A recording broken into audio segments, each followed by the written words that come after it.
So in this video, what we're going to do is we're going to see what happens when we differentiate an even function and what happens when we differentiate an odd function.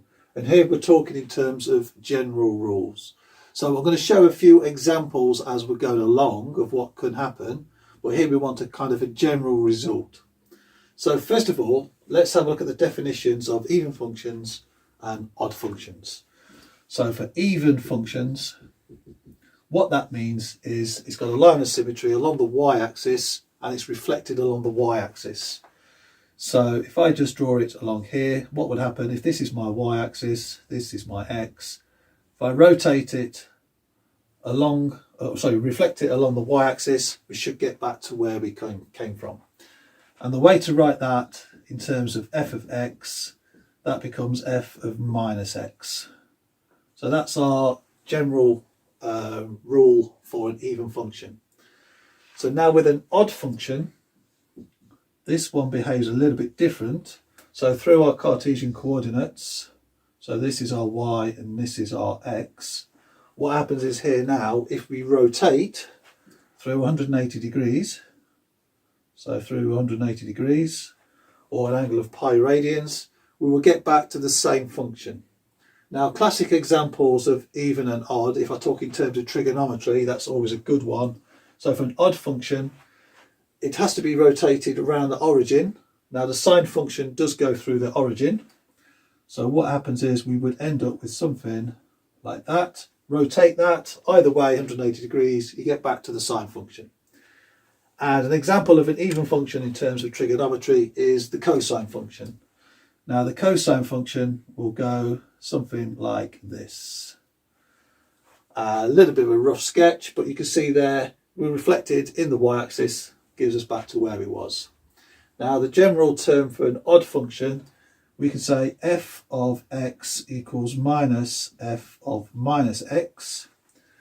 And for this question here, this stuff here, what we're trying to prove a general result, if I multiply both sides by minus 1, I could have minus f of x equals plus f of minus x. So that's what we're going to use to help us to do our differentiating for these two functions. So first of all, let's do the even function. So let's do the derivative of an even function. So we've got f of x, which can be equal to f of minus x.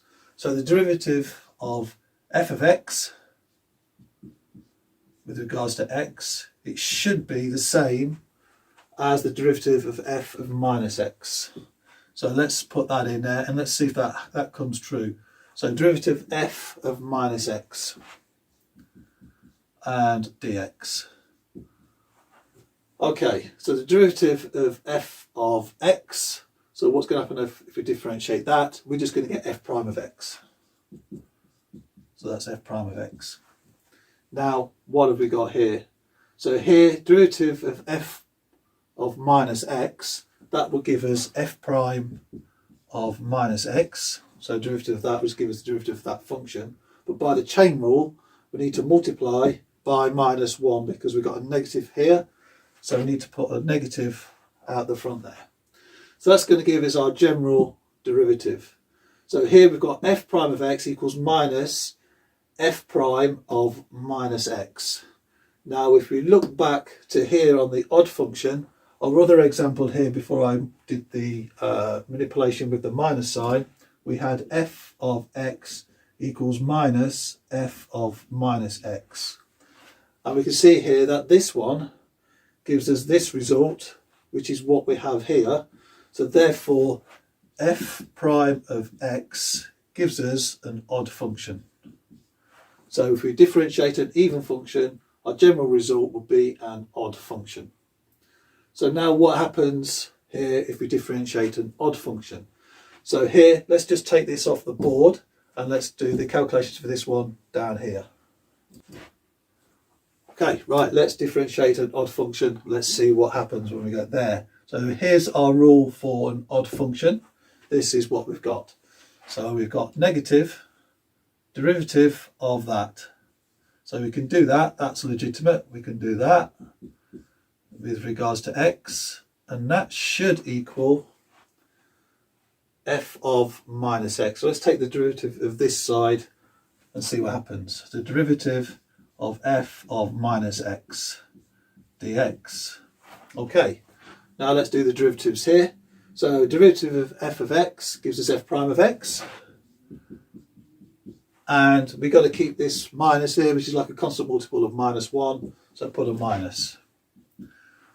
Okay, now derivative of f of minus x gives us f prime of minus x. And then by the chain rule, we need to multiply by minus 1 or a minus sign, put a minus sign in front of there. Okay, now we've got negative a derivative result equals a negative of a derivative of a negative input. So now we cancel these minus signs out. So now we've got f prime of x equals f prime of minus x. Okay, so now look here at our general results to help us at the start. F of x equals f of minus x. We've got the same here. So therefore, in this case, f prime of x equals an even function. And that's assuming in these cases that they are real functions. So our derivatives are real derivatives. So f prime of x gives us an even function. So therefore our general result here is an even function. So that's going to give me even, and this one is going to give me odd. So that's our general result. So now let's try a couple of examples. So odd, let's try a polynomial that's odd. So derivative of x cubed dx, that's going to give me 3x squared. So that equals 3x squared. Now when the indice of a polynomial here is an odd value, that tells me that it's an odd function. And here we see it yields 3x squared with an even indice, so that's an even function. So here we've gone from odd to even. Now let's have a look at another polynomial. Let's try x to the 4. And you can see here straight away, that's going to give me 4x cubed. And same thing again, we've gone from an even function to an odd function, as we did here. So that works for our polynomials. And then the sine and the cosine, let's just put those in. So derivative of sine of x dx. So derivative of sine gives me cosine. So cosine of x, that one there is an even function, but sine of x is an odd function. So here we've gone from odd to even, and then let's go the other way. Derivative of cosine of x dx, that gives me, I'll put another bracket in there, that equals negative sine of x. Now sine of x, that there is an odd function. So sine of x is an odd function. We started off with an even function. So here we've gone from even to odd. And even though here we've got a minus sign in front, that still gives us our desired result of an odd function. Because all that would happen then is this would then just rotate the other way around or reflect in the y-axis. And then the rotation would be the same. So there's a couple of general results. You can try a few others for yourself. But there we go. What happens when we differentiate an even function? We get an odd, and when we differentiate an odd function, we get an even function. Okay.